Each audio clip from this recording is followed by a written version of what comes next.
Hello and welcome back to Final Sector and the Mexico Grand Prix Debrief, where we ask the question, once again, is Perez washed? The answer, of course, once again is yes. And if the rumours are to be believed, he and Alonso will be switching seats for 2024. Thoughts? Thoughts in terms of those seat rumours going around. I think there's something obviously there. You'd have to be... I don't know, from another planet to try and still disagree on that. Yeah. Thoughts on being washed? It's an interesting one. I think that might be a decent talking point. I wouldn't necessarily say this was a washed weekend for him, especially this half of the year. You could even argue through weird, strange ways that this was his best weekend of the year for other aspects. But we can talk about that in due time anyway. Yes. Well, yeah. You're just like, another one of these episodes. Yeah. I'm going to be here for 2 hours. I mean, there's a lot we can talk about. I've kind of separated my notes pretty much just into like qualifying and race. Qualifying is this whole... There's a lot of like separate things to talk about there. I kind of just want to talk about the race first, and then we'll get to qualifying. But obviously the race we had,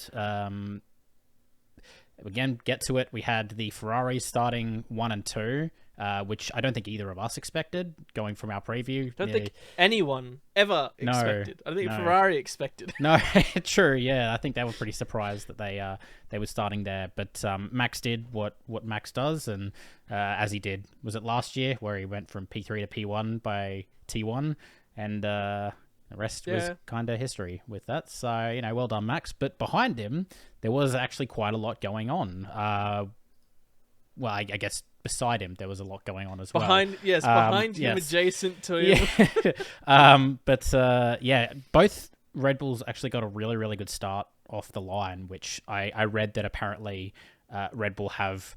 quote fixed whatever issues they were having early on, so we can't use that. We can't use that anymore as like the Red Bulls don't start very well. We can't use that because now they do. Yes. So just one less weakness they definitely needed to try and keep anyone in the hunt. But so Checo, obviously that's the big talking point. Checo had quite a decent start as well. 3 wide into T1 very rarely works, and he was the one who kind of took himself out of it. I don't think anyone except for the Mexican fans blamed anyone other than Checo. Even Checo blamed Checo, really. Yes, he did. But yeah, so he kind of took himself out, turning in just slightly too early to Charles. Charles actually got some wing damage, but I don't know if that changed his pace. It didn't seem to, or if it did, it didn't. Or if it did change his pace, he didn't show it. But obviously Perez had pretty sizable damage and did retire the car. So it's... I don't know how much more I can say about it. Like, I know even his biggest critic in Helmut Marko is even he's just like, you know what? You can't really blame him. It's a move for the potential lead, and he took himself out. But I don't know. It just on the back of it's this such season, a case of what could have been. Like how the Exactly, weekend was building, as I understood. We've had, as we say, so many races in the second half of this year where he's just been so far off Max, and he was so far off everyone else. And they were saying that apparently in practice, his long run pace was actually really strong. Like even arguably as strong as Max's, you could argue. As I guess they look strong in different ways, but still enough where, depending on how qualifying the start of the race theoretically would have played out, as of, still talking free practice 2-3, there was, a decent chance he could have knocked out a good result. And that's similar to what we were saying, where we expected the Red Bull to be strong here. I guess something that really... we missed in our discussion, and I really missed, was we talked a lot about the engine, how the engine power is different and such, but the fact that because of the air quality, how it affects the aerodynamics, and everyone's saying that everyone looks like they load a car that has a lot of aero, but the effect they actually get is very Monza-esque. It's like very light on the aero here, which really doubly amplifies the Red Bull, but does still change things a little bit, as we saw from other cars, which maybe we weren't thinking would be strong and actually were really strong. And as we'll get into it, part of the reason why teams like the AlphaTauri was actually a really strong car, because it liked a car that was efficient here, right? But still, so we had, we'll go into qualifying as well, which was very close. Again, although Checo started ironically behind Ricardo, he was actually very close to Max, and really was still in that fight. And he got the killer start. I mean, he was starting 5th. Yes, this is a place where as long as you start average enough, then it's all about the slipstream. It's all about trying to find your way through. As we saw in the second restart, you actually got to be on your toes. We'll go into it again with a few drivers that kind of made some decisions that could have saved big accidents as well here. But Checo had such a launch from 5th, and then going around the outside, and he said, look, knowing I guess that his pace was strong here, if he had have made it around the outside, even if he had have just gotten second and Max is in first, who knows how that could have led the rest of his race, right? And maybe he knows this is his last year in F1 in Red Bull, and he, as much as every year he's celebrated here, it felt like this year it was sky high, the support from more, it seems to double every year for him. So he admitted, he just said he went for a move. He could have hung it around really wide, but then he knew that he was just going to be stuck in the dirt or whatever. He's just said, just got to go for it, right? Yeah. And it's almost like if he was just doing this kind of thing every weekend, even if he retired now and then, this is still better than him starting 6th, falling to 8th, and then he's not, he's getting faffed about, whatever. It's like if the rest of the season was even average, you'd look at this and not... You'd say it's unfortunate, but you'd say, but still overall, his pace was good.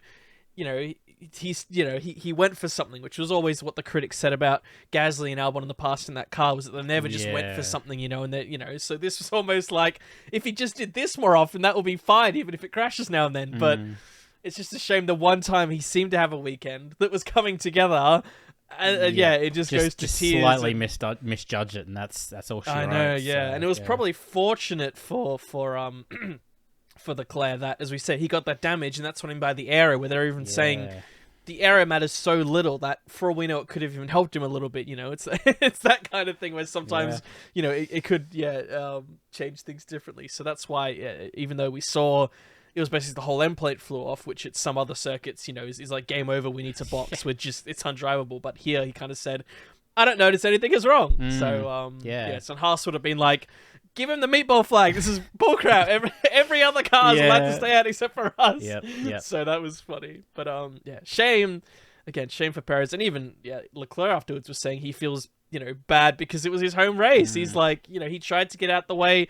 I think he did do everything he could, really. I don't think Max as well caused the incident by throwing it either. Really, the three of them were all just doing what they could. And as Hamilton said after the race, he pulled a me in Qatar, is what Hamilton said. Because that's So, what could have been, maybe could have spiced the race up. That's the thing. I feel like as we'll go into with a few other teams, if cars had started differently, I think this actually could have been a real spicy race. But Max got the great start.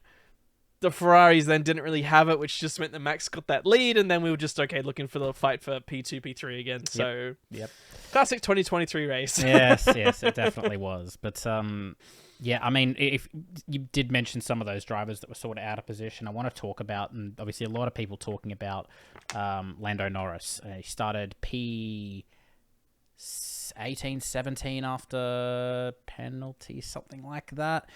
Way down the grid. He started way down the grid. 19. He was last, P19. There you except go. For except would have been Tsunoda because engine penalties. Maybe not. Maybe someone behind him. Sargent got a 10-place grid penalty as well. He might have started 20th. Yep. So he started behind. Starting grid. Hold on, I got it. Yep. It would have been Sargent, I think, because he didn't make Q3, so he would have dropped. Yeah. So Stroll was at the back because they made some changes. He started from the pit lane because they made some changes. That's right. That's right. He did. Then it was Sargent for the penalty. Then it was Tsunoda, who they announced earlier in the weekend would they'd be making some changes. And then it was Norris. So it was P17 after everything was applied. Yeah. So yes, you're right. Yeah. Okay. Getting myself As confused. Sorry. Go either way, he qualified P19. He had again, we'll go into qualifying, but just couldn't get a lap together. Got hindered by yellow flags, things like that. But the race, mate, people are saying it's his best race ever. It's kind of hard to disagree. This is something that you would see. He had pretty consistently throughout the race. He had the same pace as Max. And he was absolutely flying through the field. And this is even after, again, we'll get to it, the red flag that came out, and he made up a bunch of places, and then dropped back after the restart like 4 or 5 places, and then made them back up to come home and take P5 in that second half of the race. He had super pace in that McLaren. Do you see it as one of his best? Because it's kind of hard to argue. It shows that it's just another thing showing that if McLaren, can get their stuff together over the summer and even start with a car that's relatively close to Red Bull, you'd if this is as much firepower as he's got at a weekend that's going pretty crap, he's I'm not saying he's like, I don't know how to say this point. I've got like 2 or 3 things I can't merge together. It's like some drivers would have that poor qualifying, like Perez, and you just don't have faith in the race that he's going to make it up, right? He might get to the back of the points if he's lucky. Exactly. And he has like by far the best car, and you're still. And he's already thinking like the weekend ahead or something. He's not worrying about what he can do here, right? What he can salvage. But you have Norris here, who had a really bad qualifying, and there's been a bit of a trend now where qualifying, you feel like he's really trying to go for that top step of the podium, right? He's really trying to smash it out, which is fair enough, because although, yes, I guess McLaren is chasing now third for the constructors, like their overall goal and everything isn't to still say, let's do what we can to be safe and try to get third. They're more saying, let's just, go through practice and everything, as we say, preparation for next year. So that's probably why Norris is trying to really push everything to the edge of the envelope for quali, which is why for a few races now, we've seen him make these consistent little mistakes. But if that is a mistake that sets him back, it doesn't get him down. He still comes back into the race day and he just makes up for it. He was so down on qualifying. He just said, "This is awful." Like, yes, it was unlucky with how everything worked out and the tires and all that jazz, because it was one of those weekends where some teams actually got through on the mediums and they were trying to do a similar thing. But on his real push lap, where he had the time, he had the space, he did make that error, and he said that was just on him. And he came back to say, at a race where people were struggling to overtake, where those DRS trains, even though that car was strong, he still, just gunned it, even on a race where tyre wear actually really mattered. And he was still passing people, and that tyre wear didn't even seem to affect him, as they went through. So engine cooling as well, like all that sort of thing, like where everyone's trying to go into these like cooling management. It's not just slipstream everyone. You can't just, you've got to also, go in and out, manage it. Yep. Hot brakes, of course, if you're doing big overtakes, brakes overheating. Which we saw with Magnussen causing 100% failure, which caused 100%. So, Exactly. Yeah. So it's hard to argue. I mean, people even say Piastri had a good weekend, and yet Norris finished several places up the road for him, starting near the back. So people are even using Piastri to say he had good. Then Norris, it was exceptional. That's what I mean. We were kind of robbed. Imagine if we had.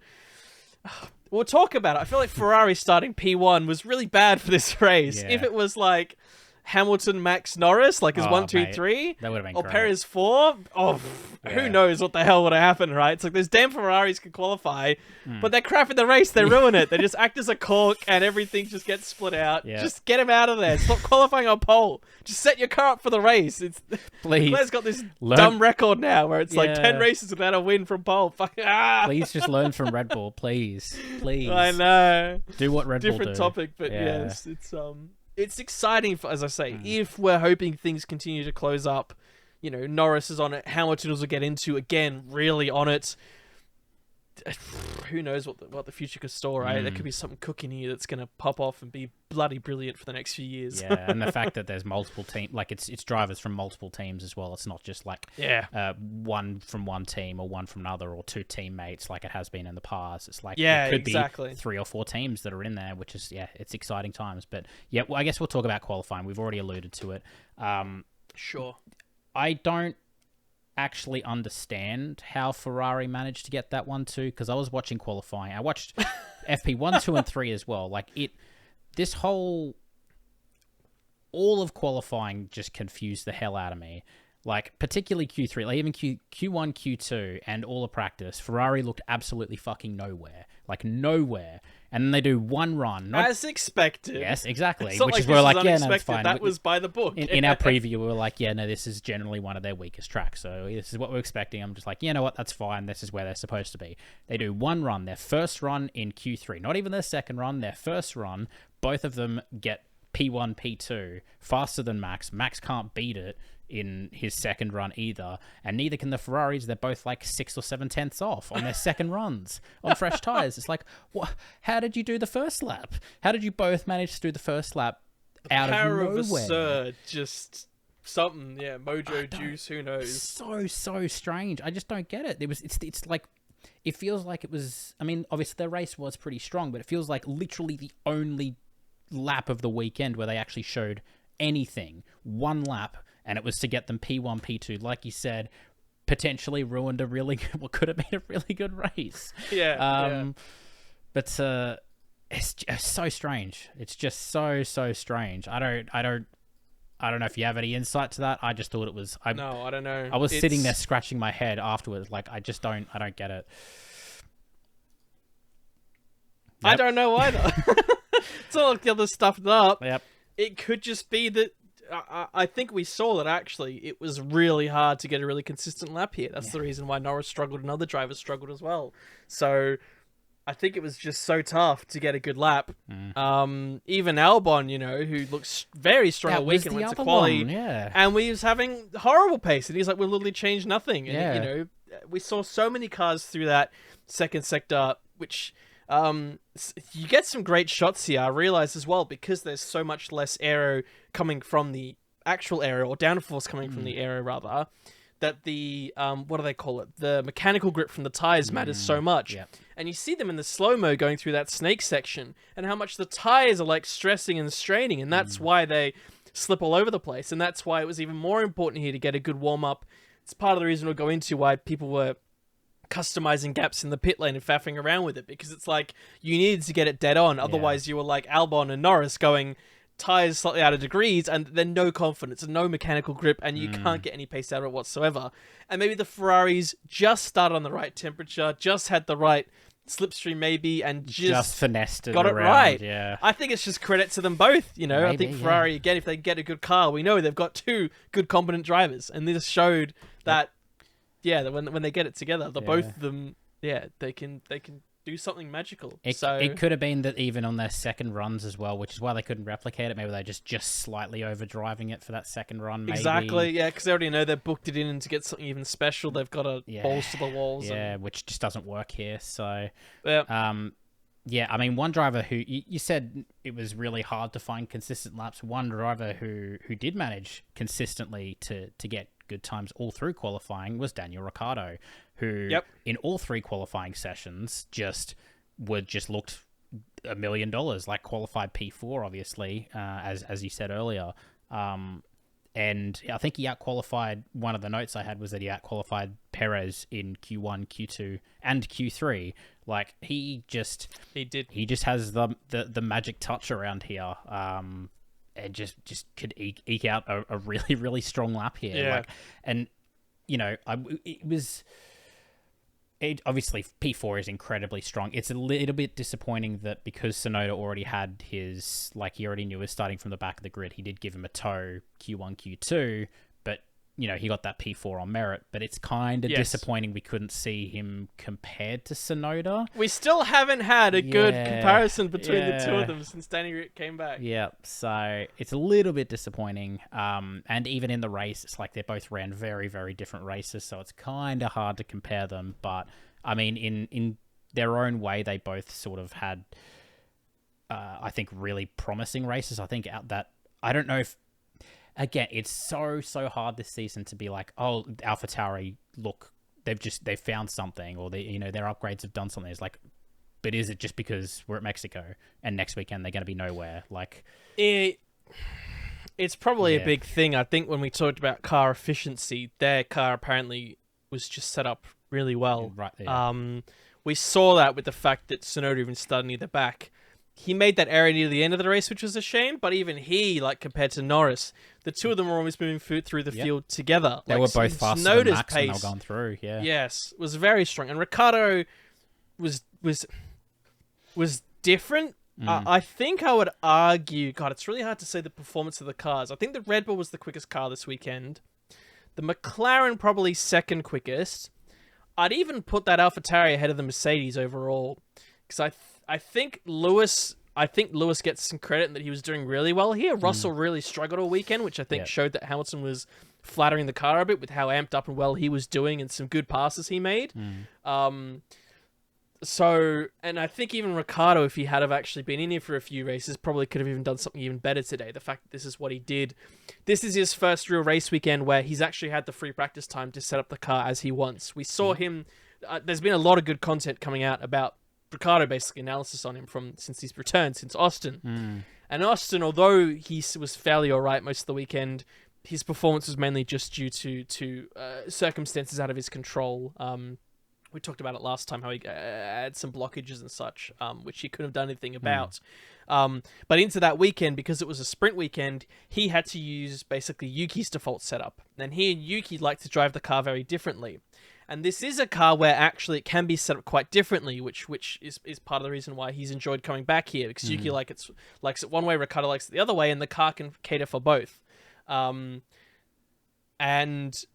this was the first weekend where he actually had the full 3 practice sessions, and they found this setup that he really liked. Yeah. And this is the first proper time he's felt comfy with a car that felt strong. Now, again, if Yuki had have then maybe not had his penalty and such, maybe if he got P2, then we'd still be saying, oh, well, it's great for both of them, but then, it overshadows Ricciardo a bit. So we still haven't had that baseline with the two of them to say, what's going on. But irrespective, the fact that at a track like this, even if it was unique, as I said, the fact that car could even be the 3rd quickest car when they were starting 10th in the constructors, starting at the race. And for majority of the year, you could argue, I would argue that they have been the 10th quickest car. Yes, they've never looked quicker than like the 8th or the 7th, even in their prime, right? Yeah. They've had to get a bit lucky in that scrap. Yeah. So it's credit to Ricciardo. It's credit to Yuki, other than that era when he tried to overtake Piastri, which is unfortunate. Yeah. But the team didn't really blame him, He blamed Piastri though, because he kept kicking up a stink, like even after the race, about how he didn't get a penalty. It's like, come on, bro, take your medicine. Yeah, he would need to. Yeah, once he goes back and debrief, he'll probably realize it. Right, he's obviously frustrated because he was making such a surge, and they know how much those points matter, right? But that's why it's good that at least they still cashed in. Yep. Went from 10th now to 8th. They're technically tied, but because of how the results work, I think because this was their best position. Yep.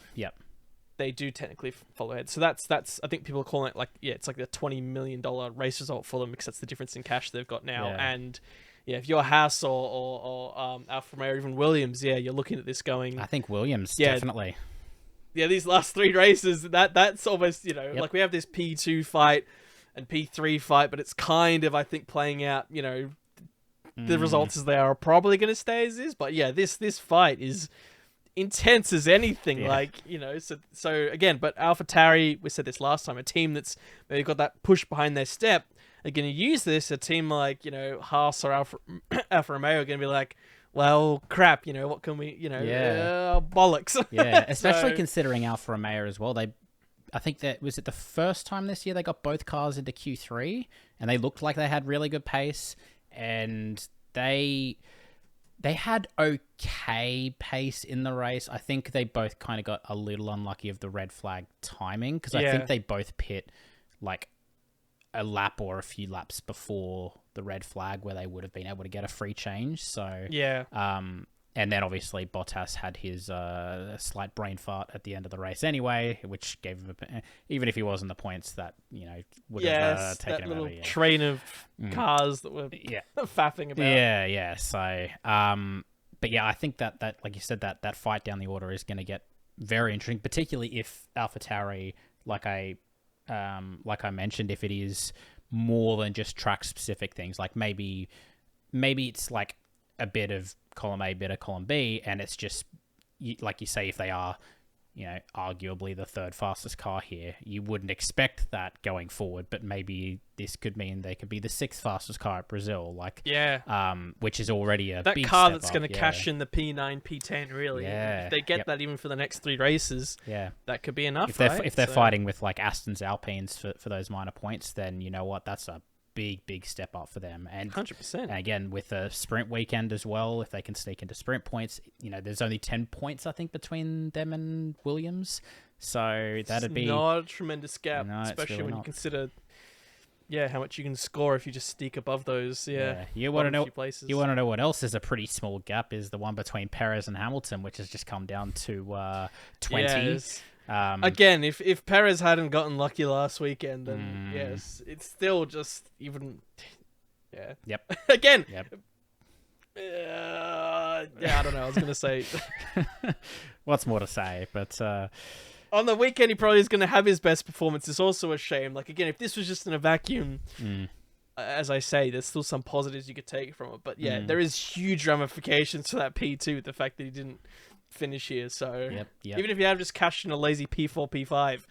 That still would have been more than enough for him that he needs to do, even if Hamilton's getting P2s, 3s. But considering he is getting, was it back-to-back P2s now, isn't it? So, if he's now on this sort of, particularly coming into a track at Brazil where Mercedes are normally pretty quick as well. Yeah, there's going to be a trend, I think, when we're talking about our preview. So I think that Perez, there is every chance that he could still finish behind Hamilton, particularly now that Hamilton's got his tail up a bit, and he's going to be, obviously he really likes Brazil as well. So, and a new track in Las Vegas, who knows what the hell will happen there either. Who knows? So, I mean, I guess we haven't really talked about it. We had obviously the red flag in the middle of the race, which there were a few ramifications. The Ferraris were running the one-stop race at the time. Everyone pretty much, every other team or every other driver was like, it's, two-stop race. And the Ferrari drivers were both, the Ferrari team and the Ferrari drivers are both like, yeah, it's a one-stop. And we never really got to see it eventuate. No. I don't know if it would have. But the thing is, like, when you think about the red flag timing and how was it the Mercedes and the McLarens and someone else also, they went on to scrubbed mediums and did half the race distance on scrubbed mediums. Yeah. On lower fuel, and it's like, well, maybe the one stop could have worked. So maybe we were slightly robbed of that towards the end of the race. I'm surprised of all the teams to do it. The Ferrari, the high tire deg, top 3-4 teams were the team that tried to do that, but maybe it just adds to the oddity of their car for the weekend, right? Yeah, weird, I think what you were saying on the red flag, it came at a time where I think it did excite because it gave us a chance for another battle at the race win. Yeah. But some other stories that might have played out, I guess it did simmer them down a little bit, which was unfortunate. So I wouldn't say it was like, sometimes you get a red flag at a really exciting point and it mixes everything up. Sometimes you get it at a really bad point and it just kind of just ruins everything, right? That's just part and parcel with the luck with red flags. Yeah. So, yeah, I guess looking at it from that perspective was neither here nor there. It was almost a downside for you, of course, because we were because of our time zones and how this worked. We were watching it before we started our working days. Yep. So any sort of delay means, we don't need this right now. Yeah. So it was the race started the formations lap started at 6 a.m. and I start work at 8. So I'm like, if there's any stoppages, it's real touch and go. And then the red flag came out. I'm like, oh god, I'm not going to see the end of the race. And it turns out I missed the last 5 or 6 laps something, so it is what it is. So but I think we kind of saw that Max was in control of that, and we still had some other fights going on, but it would have been interesting to see how a few of those things would have played out. I guess it did cool all the cars down as well. True. Again, maybe Ferrari were just playing super cool, and then other teams might have struggled to overtake them coming back through because they would have been super overheated. We don't really know. I still think it was still a decent ending. I mean, so there was those things going on. Like I think you mentioned in the preview, like it's good for the Mexican Grand Prix, like compared to last year's one, which was a bit of a snooze fest. Like this one was actually interesting. We did see a lot of overtaking, mainly a lot of it by Norris and like Tsunoda, the ones coming back through the field with obviously faster cars. But even I think you alluded to the Hamilton one on Leclerc where he went down the inside. What a great move that was to watch. Good by move. the way, it's unbelievable. And I was talking to you as well in just like Messenger, and talked about how this is sort of I feel like this is the little difference between Hamilton and Russell as well, is that Hamilton can do that sort of move, like when he needs to. They always talk about, he needs to get past this driver soon so he can catch up to this driver, and Hamilton's able to do it, I feel like 2 or 3 laps earlier than Russell would be able to. Like, Russell sort of has to work his way up to it, and it's like, okay, now he has to push a bit harder, and now he has to brake a bit deeper, and it didn't work that lap, so that's to go. And Hamilton just sends it the second he knows he's got any sort of run, and he's able to make it stick. And I feel like that's just they're both obviously exceptionally talented drivers, but I feel like that's where Hamilton has that edge, is in that wheel-to-wheel racecraft. It's just... It's one of the best on the grid. It's hard to argue with it. Like, he is still... This is the reason why people say he's one of the best, is moves like that, and he's able to pull it off, and he does it so consistently. So the fact that they're actually starting to get a car that can potentially challenge the Red Bulls, maybe not this year, but potentially next year, it's boding for some good racing ahead. But I don't know if you want to talk about anything else before we sort of briefly touch on some of the investigations that they had in qualifying, because I want to touch on that. Yeah, we can move on to it. Yeah. Look, again, we had a pretty, intense midfield, with Checo DNFing. The Astons, I think we said, were basically a no-show. They just really didn't like this place again, I guess, because if we're talking about car efficiency, as much as it was ironic that at places early in like Saudi Arabia, you think their car seems so in tune, which needs car efficiency. They're obviously quite lost here, right? I think they're lost in general. I don't know. I think they just don't know what they're doing. Be interesting to see again how it's really just next year how they recoup, right? So that's something to keep track of. I guess Albon did get a P9. I feel like he could have done, like you say, he had his issues. He'll be disappointed with that throughout the whole weekend for sure. Like, it's still, good points for them, hopefully, to secure that 7th, which would be massive. But he will be he'll be very disappointed with that. So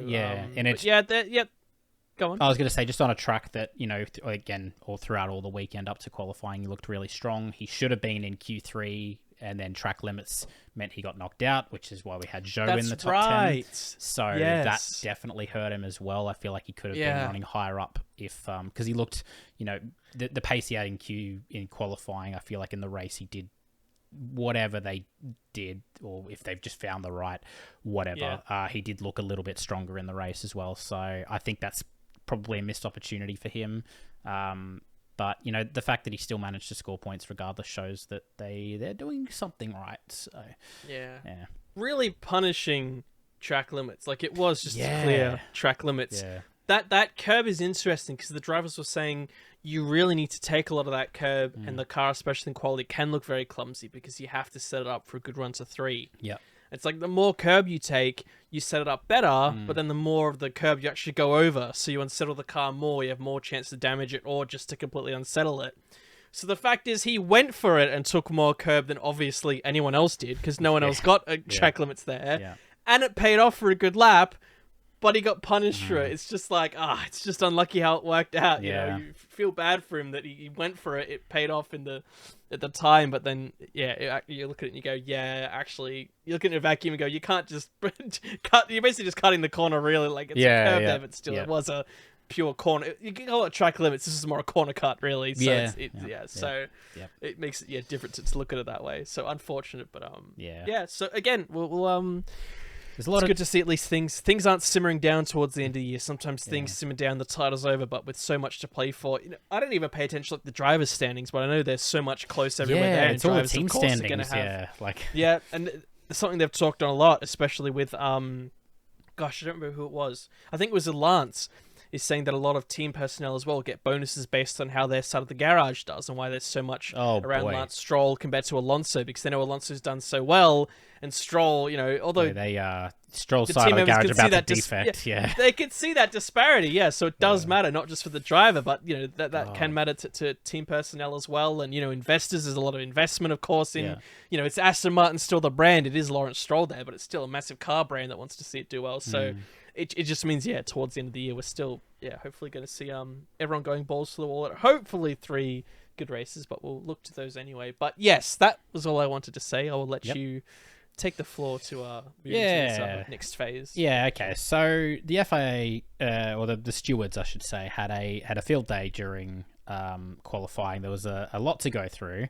The only ones I really wanted to talk about, like we've already mentioned that Sargent got the 10th place penalty for, I think it was not slowing under yellow flags when Alonso had his spin? Yeah, I think it was. That one was not pretty slowing or overtaking or something like that. Not back. Yeah. That one was pretty cut and dry when we saw the onboard, and I'm pretty sure he just straight up didn't lift at all. He just powered through. Yeah. You saw saw Alonso spin the yellow flags, and he just nah, fuck this, I'm going. He knew that Alonso bent it on purpose to secure his Q2, of course. Of course, yes, yeah. He's I've seen this Alonso. One on the TV. Yeah, I saw. Hey, I've seen this one before. I'm not slow enough. I saw Checo do this at Monaco that one year. I saw Rosberg do it in 2016, whatever it was.